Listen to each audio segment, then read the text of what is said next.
Next, Sam Miller will be inducted by Dr. Andrew P. Roth, the 13th president of Notre Dame College. At Notre Dame College, Dr. Roth has grown the school in many areas, including enrollment, which has quadrupled since 2003 when he took over. Of special interest tonight is Dr. Roth's development of the Abrahamic Center.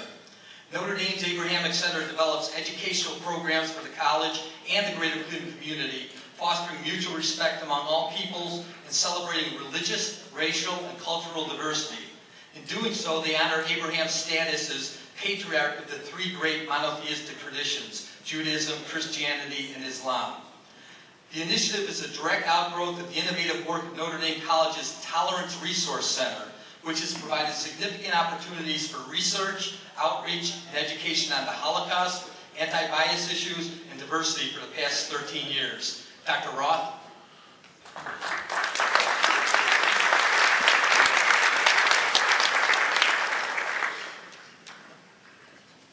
Thank you.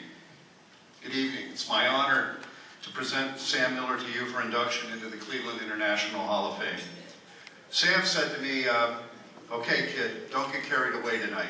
So I took the instructions to limit it to 2 to 3 minutes literally, not knowing I was going to follow my good friend and Sam's fellow board member at Notre Dame, Margaret Wong.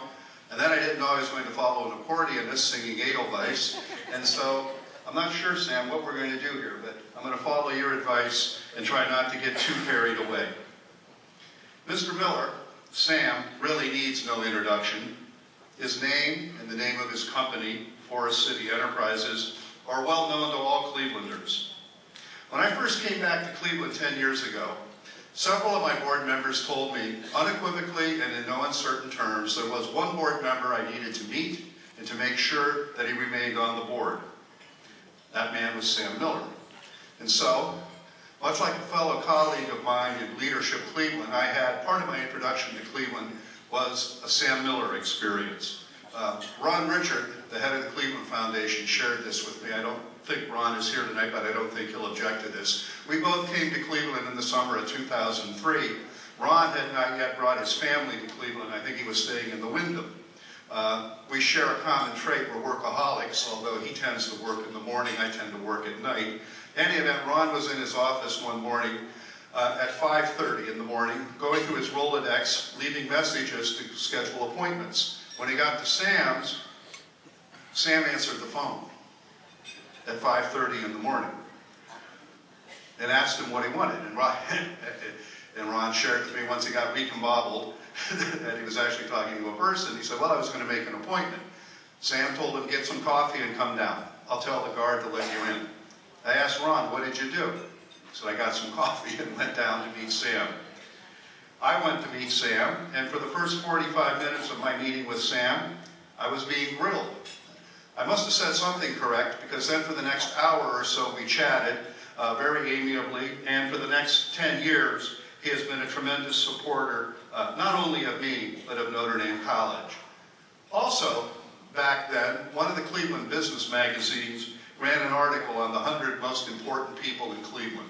Sam was listed as one of the top 2 or 3, and to be quite candid, I don't remember who the other 2 were. The article noted that his phone call was one you always took, and if it came and you were out of the office, when you came back, it went to the top of the list. You might ask yourself, why is that true? Well, obviously, his great business success can't be ignored, but I think there's several other reasons that are actually more important. First, as I've come to learn and value, Sam's advice and counsel. There are 2 kinds of smart. There's book smart and street smart. Sam has both. He can actually bring you up short with how knowledgeable and well-read he is. He sends me articles that are underlined and annotated in the margin. He's also very wise and very shrewd about the ways of the world. Just this past winter, for example, he shared with me, he gave me some very, very cogent and sage advice about how to handle a delicate personnel issue. Secondly, Sam's philanthropy and generosity to Cleveland and its less fortunate are, if not unparalleled, certainly paramount. He always asks, what do you do for those in need? At Notre Dame several years ago, we began a program which by its very nature tends to skew in its appeal to the very affluent, or maybe to the more affluent. Sam wasn't the least bit impressed. He wanted to know, what were we going to do for those who couldn't afford it? How were we going to provide them access to it? These two traits of Sam's, his brilliance and his philanthropy and generosity, come together in three ways. First, integrity. Sam is a man of his word. He does what he says he's going to do. One of the things I've come to really value, you always know where you stand with Sam. You might not like it, but you always know where you stand. His passion and compassion. Sam has great passion for his town and great compassion for those in it, especially the less fortunate. His acts of charity are legend, like working with the Red Cross and the Cleveland Fire Department to put smoke detectors in homes, if not all, in most of the homes in Cleveland. Generosity. Sam is always there to help, with either time or treasure. The smoke alarms are just one of many examples. Wherever you turn in Cleveland, you will find someone or some organization that Sam has helped.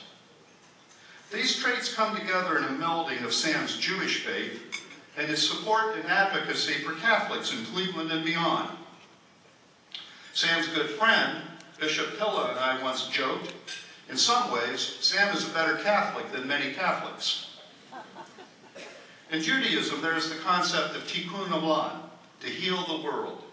In Catholicism, Catholic social teaching advocates a consistent ethic for life and a preferential option for the poor.